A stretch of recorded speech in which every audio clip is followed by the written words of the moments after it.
welcome to a very powerful lesson plan as it relates to something that I think is going to change your life. You may like it, you may not like it, but if you're in sales, you absolutely should like it, because it's not about what we're saying, it's not always about how we're saying it, it's about what we're doing with our body and how we're interacting with our body, and more importantly, how our customer, potential customer or client is interacting too, and how we respond to that. Body language, that's what we're focused on. So remember, the most important thing is your body language says you've lost interest. Do you think so? This is pretty obvious, but sometimes it's not obvious. So let's look at what isn't obvious. And I want to take you to something I kept on the internet, which is an FBI test of two people that are sitting in a waiting room with a child on the floor. And my question to you, like the question they ask, is who do you think is the mother of the child? The woman on the left or the woman on the right? Number one and number two. Take a quick look at that. Woman on the right, potentially. 7 out of 10 people, 70% of people consider that this is the mother of the child on the floor. I find that fascinating. What did you think? So let's look at if that's correct or not. So the mother of the child lady on the left. If you thought it was on the left, then you are absolutely right.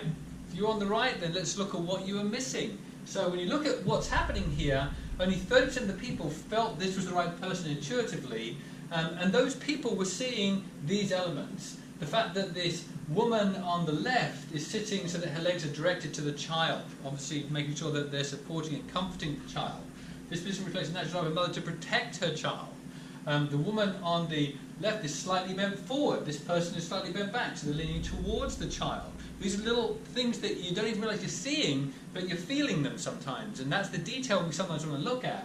And then the other element is that this particular child is facing the mother. Tendencies of when a child's on the floor is they want to face their mother while they're playing.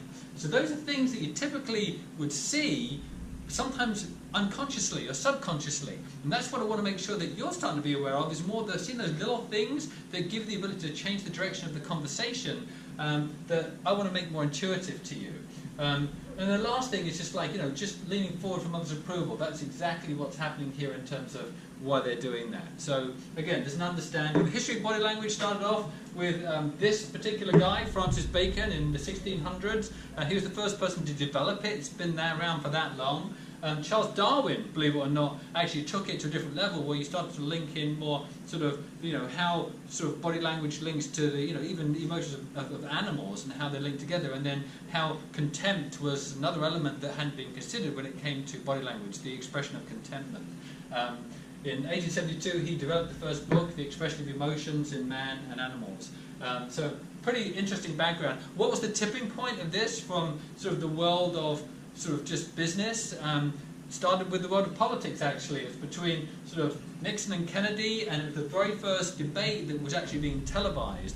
And at the end of this debate, the people that were listening to this but weren't seeing it on television felt that so Nixon had won the debate based on what was happening. Everyone who saw the debate felt that Kennedy had nailed it hands down, because of what they were seeing was the reason. So this is where it suddenly became apparent that this is very powerful, so that we need to incorporate it into our interaction, and so that's why it's been utilised in politics ever since then, because the power of what you see is so critical. And that's what I want to start getting you to think a little bit more about as you go through this lesson plan.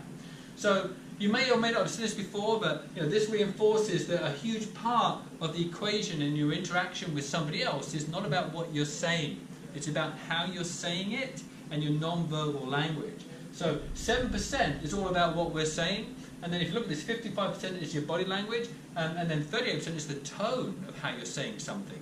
So you've got to start thinking about, make sure that you're matching the tone of the person you're talking to, and that you're communicating it correctly, and that your body language is correct. Because we focus too much on this 7%. What we're saying and how we're saying it is one thing, but then the tone of which we're saying it and the body language, that says everything. If I was standing here like this would say an awful lot to you right now. You may not be thinking I'm that enthusiastic about what I'm saying. Because I'm like this, I'm genuinely enthusiastic about what I'm saying. I want to try and throw this to you so that you capture it and you start to utilize it because you know how powerful it is. It starts with a handshake. Just the ability to shake a hand, and how you shake that hand, that's your first contact. So how important is that handshake? Let's look at a little video that reinforces how confusing it can be with handshake. Handshakes is yours. There's absolutely no guidelines for handshakes. None of people too strong, too weak. Sometimes they give you the 3/4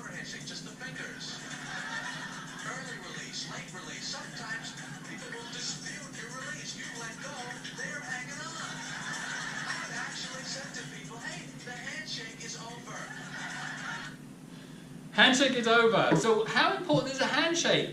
It's critical. So when you handshake, when you actually have a handshake, what you want to make sure we're doing is we want to make sure that we're actually matching the feel and the grip of the person that we're interacting with. Now, that doesn't mean if they're a wet fish that you do a wet fish too, but it's just that you match sort of their feel. So as you're coming into their hand, you don't press too hard or too light, but you're sort of going and you're trying to match the actual sort of feeling of the handshake that they're having, that sort of grip element. So make sure you're matching that.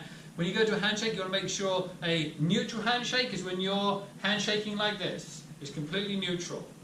If you're going in and you're actually wanting them to have the power, then you do a handshake and you take their hand and you bring your hand under theirs. That reinforces that they are in power. If you're going to do a handshake and you do a handshake and you bring your hand over theirs, that's reinforcing in your mind that you're in power. And there's a subconscious connection there that's happening. So what you want to make sure you're doing is you're matching their handshake in terms of the feel of the handshake, and that you are like this, you're sort of just making sure that you're vertical and that you're not going over or under, according to what you want to accomplish out of the handshake. That's important. Handshake says everything about what you're doing. Proxemics. What is proxemics? That's the distance that you are actually having a conversation with somebody. And so there are certain elements that you want to make sure from a distance standpoint that you are the right distance away so you're not over intimidating or making them feel uncomfortable.